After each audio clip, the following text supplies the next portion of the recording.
Bienvenidos a ¿Qué es con Jen? Hoy les voy a hablar sobre el concepto de qué es historia. Primero que todo les voy a explicar el primer concepto que tenemos de historia. Es la historia como un saber. La historia como un saber viene desde hace mucho tiempo atrás, exactamente desde los griegos, cuando antes hablaba de mitos, no de historia. Los mitos era el que oía, atestiguaba lo que oía, más encima no lo oía.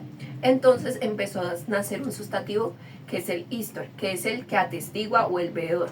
Entonces después nace su verbo que es historien. Historien es el que narra o atestigua los hechos. Entonces, para los griegos, ¿qué era historia? Bueno, para los griegos la historia era el hecho inmediato, el que podía observar. Necesariamente no tenía que ser el afectado, sino el que observaba el hecho inmediato era un historiador. ¿Por qué? Porque él tenía los hechos inmediatos vistos por él mismo, podía estar en los hechos, no tenía que estar antes o después, no, tenía que estar en los hechos y podía estar en ellos, no tenía que ser el afectado. Y número 3, él lo podía contar. Entonces, un ejemplo claro, digamos, podríamos decir, yo soy de Colombia.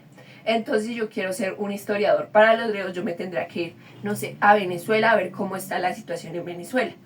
Y entonces yo vería cómo está la situación. Yo no soy la afectada porque yo no estoy en Venezuela, yo no soy venezolana.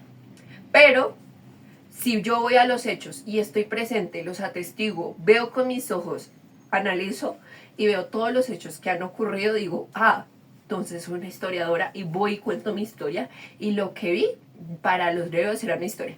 Un dato curioso de los griegos es que la ciencia y la filosofía eran los mismos, eran principios fundamentales para los griegos. No es como la ciencia que tenemos ahorita, no, para los griegos era súper diferente.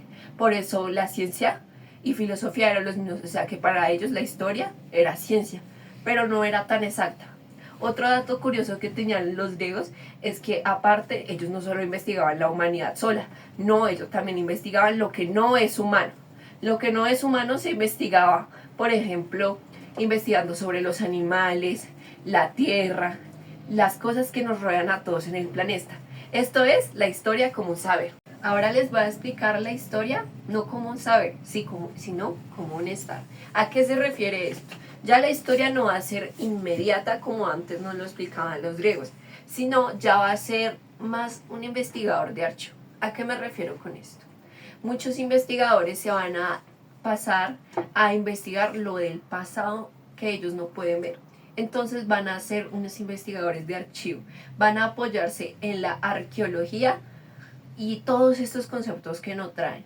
Investigar pirámides, museos, estatuas, todo lo que nos traiga historia va a estar ahí, textos antiguos. Entonces el investigador va a ser un investigador de archivo, uno que va a estar presente en las investigaciones, por ejemplo, de un documento antiguo. Entonces él va a ir a los hechos pasados y ya no es inmediato como antes lo era, digamos que yo podía estar en el momento, no, va a un pasado a investigar de un archivo. Ya el último del tercer concepto, y es uno de los que a mí más me gustan en verdad, porque es la historia como un ser. Ya la historia como un ser ya no se va a ver como una disciplina recta, lineal, sino como, como un concepto subjetivo, circular. ¿A qué se refiere esto?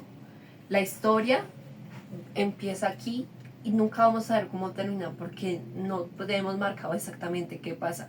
Ya la historia es un concepto subjetivo que más bien se podría ver como un concepto hermenéutico, ¿no? Y también podríamos decir que la historia no solamente es ella, sino es su ser mismo, es la que la interpreta, es una constitución ontológica también, podríamos decirlo.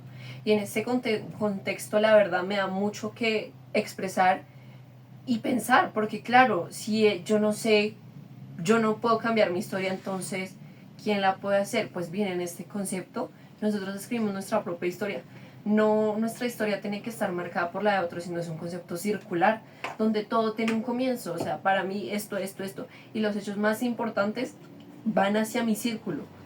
Y en este concepto nosotros somos los que escribimos nuestra historia, porque nuestro ser, si la historia la vemos como un ser, la historia tiene su comienzo. En conclusión, la historia es algo difícil de definirla, porque nos ha venido desde un pasado diciéndonos como un estar, como un ser, como un aprendizaje, nos ha venido demostrando muchas cosas. Pero algo que podemos concluir es que cada persona puede tener su concepto de historia, pero que siempre nos va a marcar un pasado, un presente y hasta un futuro. Por eso es importante saber cada cosita.